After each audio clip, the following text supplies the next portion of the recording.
So hello everyone, welcome to the channel Access for Success where quality matters. तो आज के इस session में हम डिस्कस करने वाले हैं स्टेटमेंट एंड अजम्पशन। इस टाइप के क्वेश्चंस बहुत ज़्यादातर पूछे जाते हैं मेंस एग्जाम में। प्री एग्जाम में इस टाइप के क्वेश्चंस नहीं बनते हैं, लेकिन फिर भी आजकल जो एग्जामिनेशंस का ट्रेंड बढ़ता चला जा रहा है तो उसमें जो क्वेश्चंस हैं वो प्री एग्जाम में भी इस टाइप के क्वेश्चंस पूछ रहे हैं, लेकिन उसका जो लेवल है वो बहुत ही कम है।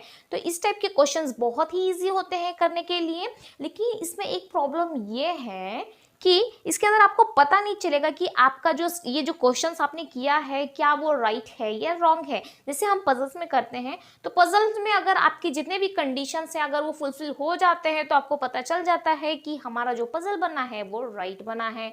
लेकिन इस टाइप के क्वेश्चंस में आपको नहीं समझ में आएगा कि इफ़ यू आर राइट और रॉन्ग, तो ये करने में थोड़ा सा प्रॉब्लम हो जाता है। लेकिन अगर आप एक बार प्रैक्टिस कर लेते हो तो it will be easy and easiest chapter for you to score the high marks in main examinations. ठीक है, तो मेन एग्जामिनेशन में पूछे जाते हैं। तो मेरा कहने का तात्पर्य ये है कि भले आप इस टाइप के क्वेश्चंस को मेन एग्जाम में करें या ना करें, it's depend upon the level of questions asked in main examinations.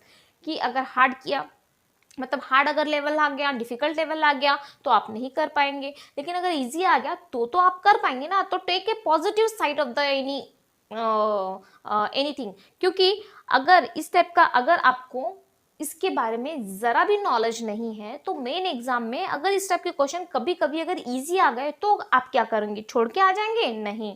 इसका मतलब कि थोड़ा बहुत तो आपको लिटिल बिट उसका ABCD आपको पता होना चाहिए कि अगर लेवल इजी आ गया तो आप उसको कर पाए। बस यही उद्देश्य है मेरा इसका। तो अगर आप देखिए हार्ड अगर आया है तो श्योरिटी तो नहीं कि राइट है या रॉन्ग है और निगेटिव मार्किंग चला जाएगा, तो उस केस में तो आपको छोड़ना ही है वो क्वेश्चन। लेकिन अगर इजी आ गया तो व्हाट विल डू, तो उस टाइप में आपको क्या करना है, आपको क्वेश्चंस करने आने चाहिए। इसका मतलब थोड़ी बहुत उसको आपको नॉलेज होनी चाहिए और ये बहुत ही इजी होते हैं। ये एक जो क्वेश्चन है अगर आपने कर दिया तो ये 2 मार्क्स के क्वेश्चन बनते हैं, 1 मार्क का क्वेश्चन नहीं होता, ये 2 मार्क्स का क्वेश्चन डेफिनेटली बनते हैं। तो प्लीज़ इस टाइप के क्वेश्चन को PhD नहीं करना है तो छोड़ दीजिए, लेकिन फिर भी थोड़ा बहुत नॉलेज तो इसके बारे में रख लीजिएगा आप। ठीक है, तो बहुत हो गया, चलते हैं क्वेश्चंस की तरफ। अब स्टेटमेंट एंड अजम्पशंस होता क्या है? देखिए स्टेटमेंट यानी कि जैसे सिलॉक्स में दे दिया रहता है, हमारे इनइक्वालिटी में दे दिया रहता है कि कुछ स्टेटमेंट दे दिया रहेगा, सम होम्स आर स्काई। तो क्या होम स्काई हो जाते हैं? घर कभी स्काई होते हैं क्या? आसमान होते हैं क्या? नहीं होते हैं। इसलिए मतलब वो खाली अपने मनमाने ढंग से वो बोलते कि इस टाइप का कुछ भी स्टेटमेंट दे दिया जाएगा, और जैसे हमको वहाँ पे कंक्लूजन देते हैं कि इस स्टेटमेंट को क्या ये कंक्लूजन फॉलो करता है या नहीं, सिलॉक्स के फॉर्म में बता रही हूँ क्योंकि सिलॉक्स तो ऑलरेडी सबको पता ही है तो वो ज़्यादा कॉमन है। लेकिन ये जो स्टेटमेंट अजम्पशन है ये मतलब ज़्यादातर बच्चे इसको छोड़ देते हैं, इग्नोर कर देते हैं, तो इसलिए मैं उसका एग्जाम्पल आपको बता रही हूँ। ठीक है, तो स्टेटमेंट में क्या दिया जाता है, कुछ दिया रहता है और कंक्लूजन में हमको बोला जाता है कि क्या ये जो स्टेटमेंट ने दिया ये फॉलो करता है या नहीं। ये स्टेटमेंट एंड अजम्पशन भी उसी टाइप का क्वेश्चन है जैसे सिलॉक्स में आप करते हो। तो सिमिलैरिटी क्या है इसके अंदर कि जैसे स्टेटमेंट दे दिया रहता है कि कुछ स्टेटमेंट यहाँ पे दे दिया है कि कुछ भी बोला जा रहा है, और अजम्पशंस में बोला जाता है कि क्या ये जो स्टेटमेंट है उसको ये जो यहाँ पर भी स्टेटमेंट ही दिया रहेगा। ठीक है, ये जो है ये भी तो एक स्टेटमेंट है यहाँ पे, तो ये जो स्टेटमेंट दिया है और नीचे अजम्पशंस में जो स्टेटमेंट दिए हैं क्या उसको जस्टिफाई करता है, क्या उसको फॉलो करता है। फॉलो समझ लीजिए आप, जस्टिफाई ज़्यादा डिफिकल्ट वर्ड की तरफ मत देखिए, ध्यान मत दीजिए। आपको एकदम इजी लैंग्वेज में आपको समझाऊंगी मैं ताकि आपको समझ में आ जाए। ठीक है, समझना ये ज़्यादा इंपॉर्टेंट है। ठीक है, तो ये जो स्टेटमेंट है क्या इसको जस्टिफाई करता है, इसको फॉलो करता है, बस यही आपको चेक करना है। देखिए अगर ज़्यादा मैं कितना भी एक्सप्लेन कर दूँ आपको उतना समझ में नहीं आएगा, लेकिन अगर मैं आपको क्वेश्चन 1-2 सॉल्व करके दिखाऊंगी तो आपको ज़्यादा समझ में आ जाएगा। ठीक है, तो हम क्वेश्चन की तरफ चलते हैं। स्टेटमेंट क्या बोल रहा है देखिए, तो आप जरा, A is advised to B।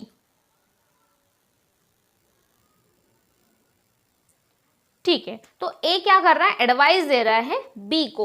वो क्या एडवाइस दे रहा है, if you want to study marketing, अगर आप मार्केटिंग की स्टडी करना चाह रहे हो, पढ़ाई करना चाह रहे हो, join institute Access for Success. Access for Success हमारा चैनल है तो प्लीज सब्सक्राइब जरूर कर लेना फॉर द क्वालिटी कंटेंट।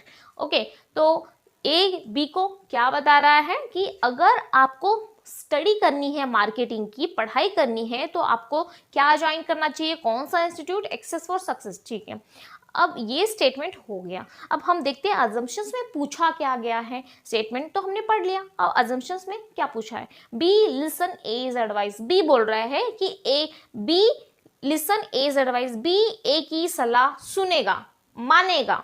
क्या बी ए की सलाह मानेगा? ठीक है, मानेगा।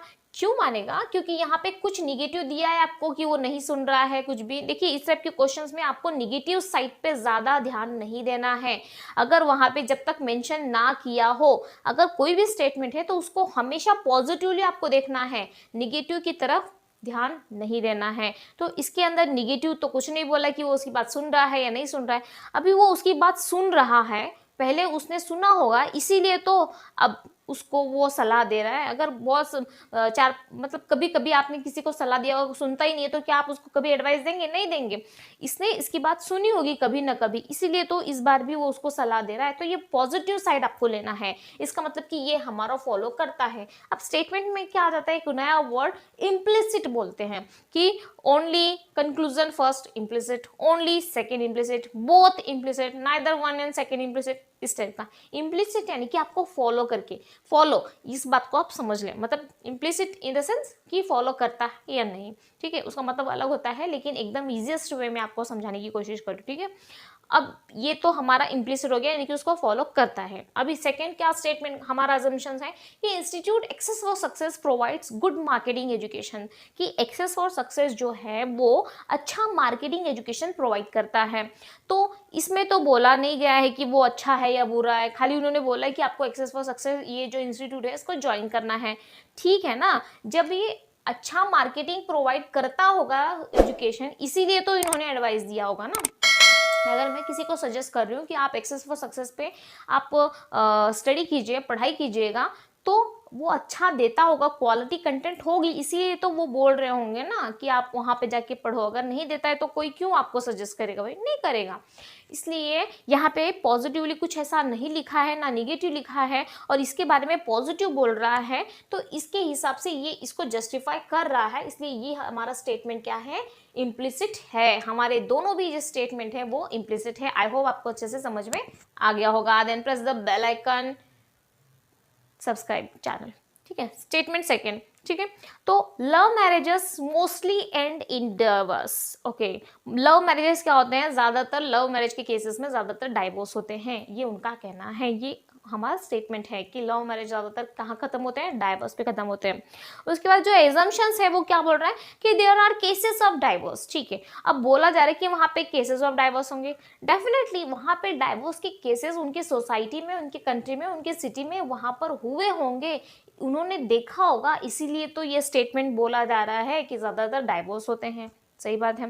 Love marriages do take place, क्या लव मैरिजेस होते हैं? डेफिनेटली यहाँ पे बोला गया है कि लव मैरिज कहाँ पे होते हैं, डाइवोर्स पे खत्म होते हैं, तो लव मैरिज होते होंगे, इसीलिए उन्होंने बोला गया। देखिए यहाँ पे इस खाली इन्होंने जो ये जो स्टेटमेंट है ना सेम लिखा है, लेकिन यहाँ पे जो अजम्पशन है ना एक मतलब आधा आधा करके लिखा है। एक में उन्होंने डाइवोर्स यूज किया है और एक में उन्होंने लव मैरिजेस यूज किया है, लेकिन दोनों को अगर आप ऐड करोगे तो एक ही स्टेटमेंट बनेगा। ये जो स्टेटमेंट है वो बनेगा, बस उन्होंने आधा आधा यानी कि तोड़ के लिखा है, एक में एक लिखा है, एक में एक लिखा है, तो दोनों भी इस हिसाब से यहाँ पर भी दोनों भी क्या है, फॉलो कर रहे हैं, यानी कि बोथ स्टेटमेंट्स आर इम्प्लिसिट। इसका आंसर हो जाएगा। लव मैरिजेस के बारे में बोला कि वो ज्यादातर डाइवोर्स पे खत्म होते हैं, तो there are cases of divorce, वहाँ पे डाइवोर्स के केसेस होंगे, इसलिए उन्होंने बोला। ठीक है, तो वो फॉलो करेगा। लव मैरिजेस वहाँ पे होते होंगे, इसीलिए तो उन्होंने बोला।